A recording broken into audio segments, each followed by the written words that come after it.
बिहार के दौरे पर इलेक्शन कमीशन की टीम रहेगी। चुनावी तैयारियों पर इलेक्शन कमीशन की फाइनल मीटिंग होगी। आपको बताते चले कि इन्फोर्समेंट एजेंसियों के साथ आज इलेक्शन कमीशन की मीटिंग होगी और बेहद खास ये पूरी मीटिंग मानी जा रही है।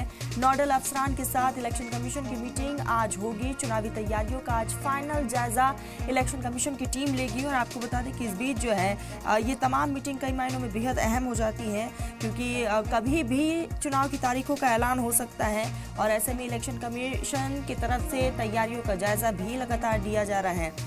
नोडल अफसरान के साथ आज मीटिंग होने वाली है। तैयारियों का आज फाइनल जायजा इलेक्शन कमीशन की टीम लेगी और जल्दी बिहार में इलेक्शन की तारीखों का ऐलान किया जाएगा।